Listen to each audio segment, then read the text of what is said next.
For 5 decades, Paul McCartney remained silent, allowing Yoko Ono to shoulder the blame and letting the public believe a version of history that wasn't quite true. But now, at 83, he's finally opening up. The truth he's revealing is far more complex, emotional, and painful than anyone expected. This isn't just about Yoko, it's about the deeper issues, personal struggles, and tensions that ultimately shattered the Beatles. It's a revelation that changes everything we thought we knew. Cracks beneath the Beatlemania. In the early 1960s, the Beatles became the biggest band on Earth. Their fame exploded overnight, with screaming fans, endless tours, and constant media attention. But behind the smiling faces and catchy tunes, something was already shifting. The pressure of being global icons wore them down quickly. They were living a dream, but it came with a heavy cost. By 1966, the band had had enough of touring. The noise was too loud, the crowds too wild, and the performances too chaotic. They decided to stop touring and focus only on studio work. But instead of bringing them closer, it pushed them into long hours, creative disagreements, and personal distance. Being stuck in studios with no audience and too much control changed the energy between them. The Beatles were no longer just musicians. They were a brand, a symbol, and a business. That success came with new rules, new managers, and more outside opinions. They had to make decisions not just for their music but for their image and company. Slowly, each member began to drift into his own world. The unity that made them strong started to fade without anyone noticing. John Lennon began pulling away from the group identity. He got more involved in politics and personal exploration, no longer fully committed to the band. George Harrison turned toward spiritual growth and started writing more of his own songs. Ringo Starr tried to keep up but often felt lost in the background. And Paul McCartney became the one trying hardest to hold everything together. Paul took charge of the sessions and tried to steer the band forward. He pushed for discipline and structure, hoping to keep the magic alive. But his control began to feel overwhelming to the others. George, especially, felt unheard and unappreciated. That tension grew as Paul focused more on direction than collaboration. The balance they once had was gone. Paul was stepping up, but the others were stepping back. George's songwriting was evolving, but he wasn't given the same space as Lennon or McCartney. The team effort that once defined them had become a struggle for control. Everyone had a different idea of what the Beatles should be. A new insight rarely explored is how the group's shift from stage to studio created emotional distance. Without the adrenaline of live shows or the bond of touring life, their connection grew cold. They weren't sharing experiences anymore. They were just clocking into work. That routine made them feel more like co-workers than brothers. The music stayed good, but the feeling behind it changed. Paul would later describe it best when he said, "We were no longer a band. We were just four guys in different orbits." And that's exactly what was happening. They had reached the top, but there was nowhere else to go together. Fame hadn't just lifted them, it isolated them. And those cracks were only getting wider with time. For decades, Yoko was blamed for the breakup. But what if she only revealed the truth that the Beatles tried to hide? Yoko wasn't the only storm. For decades, Yoko Ono was blamed for breaking up the Beatles. Her constant presence in the studio and close bond with John Lennon made her an easy target. Fans and media painted her as the outsider who disrupted the group's chemistry.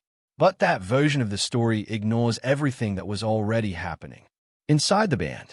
The truth is, Yoko didn't create the tension. She arrived during it. By the late 1960s, Lennon was emotionally distant from the band and searching for something new. Yoko gave him that escape through art, ideas, and a deep personal connection. When she entered the studio, she wasn't just a guest. She became part of John's creative process. To the others, this felt strange and uncomfortable, but her presence was a symptom, not the cause. The Beatles were already pulling apart. Yoko just made that more visible. She was in the room while the cracks widened, but they were already there. Lennon no longer wanted the same things as Paul or George. Their paths were splitting long before Yoko stepped in. A key detail often missed is that John invited Yoko in fully. This wasn't something she forced. He wanted her at his side at all times, even during recording sessions. This decision disrupted the group's rhythm and broke an unspoken rule. Still, it wasn't Yoko's doing. It was John choosing to change the dynamic. And Paul now admits they didn't know how to handle that. In later years, Paul said he saw how strong their bond was and understood why John needed her close. It still hurt the group dynamic, but the idea that Yoko ruined the band oversimplifies everything. She didn't tee anything down. She walked into something already falling apart. The band was fading, and she became the easiest person to blame. Yoko herself once said that being blamed for the Beatles' breakup felt like being accused of murder when the victim was already dying. Paul now agrees with that statement. He knows the group was already drifting, and blaming one person was never fair. What fans saw on the surface had much deeper roots. It was a slow breakdown that had nothing to do with her. Outside of Yoko, each member was already heading in different directions. John was into experimental music and emotional healing. Paul leaned toward clean production and catchy melodies. George wanted more space to grow as a songwriter, but felt constantly pushed aside. Ringo was drained and unsure of his place. They weren't one team anymore. They were four different people chasing four different ideas. A new insight here is how John's shift into avant-garde art with Yoko pushed Paul into survival mode. He tried to keep the band's identity intact while John moved toward a new kind of expression.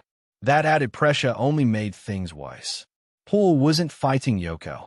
He was trying to hold on to what the band had been. And that gap in vision left no room for healing. John's exit and Paul's silence. In 1969, John Lennon told the band that he was done. When he said he was leaving, everyone was shocked. Paul was shocked, but he didn't say anything. The group chose to keep quiet for business reasons, to protect the brand. They had to look like a team while working out contracts. Things got dull for a while, but the band still played in public for months. No one said anything because they knew the end was near. Paul worked on new music and tried to keep things together because he was still hopeful. But when his first album came out, everything changed. It became a story in the news that Paul had quit the Beatles. It got a lot of attention. Paul overnight became the bad guy. Fans said he ruined the most popular band. He hadn't left, though. John had. Paul had kept quiet to keep his promise and protect the history of the group.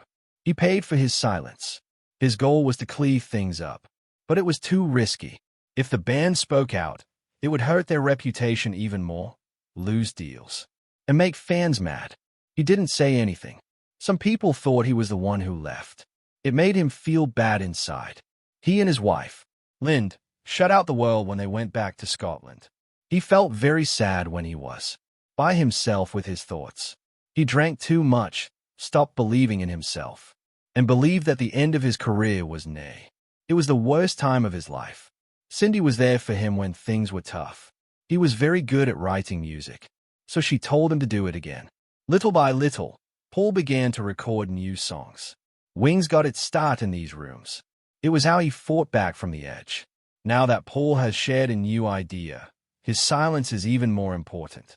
He said it didn't bother him that people would blame him. To protect what the band used to stand for, he chose peace over telling the truth. He chose to take the hit rather than see the Beatles break up in public. No one saw how much Paul gave up to keep the band's name clean. He let go of the story, but there was a bigger reason. He wasn't weak. He chose to be quiet. He took responsibility so that there would be no fight when the Beatles broke up. He believed the pain was worth it. The Beatles didn't explode. They slowly unraveled. And now, Paul reveals the four hidden forces that truly pulled them apart. The real reasons the Beatles broke up. The breakup of the Beatles wasn't caused by one moment or one person. It was a slow unraveling, shaped by creative pressure, personal changes, and power struggles. Their bond, once tight and effortless, began to wear down under the weight of success. Each member had grown into a different version of themselves. By the end, they weren't breaking up, they were falling apart. The creative tension hit hard. Lennon and McCartney's songwriting partnership, once seamless, started to drift. John was drawn to raw, emotional expression. Paul preferred structure and polish. At the same time, George Harrison began writing songs just as powerful, but struggled to get them heard. George wrote Something and Here Comes the Sun, two of the band's best songs. But he still felt overlooked. Lennon and McCartney took up most of the space, leaving George frustrated. Paul later admitted that they didn't give George enough credit or control. This caused resentment to build quietly in the background. It chipped away at the group's unity from inside. Then came the loss of Brian Epstein. He was the band's manager and their calming guide. Without him, there was no clear leader, and chaos followed. Decisions became harder, arguments more frequent. The group struggled to agree on anything important. This leadership gap turned into a full-blown power struggle. Paul wanted Linda's father, Lee Eastman, to manage the group.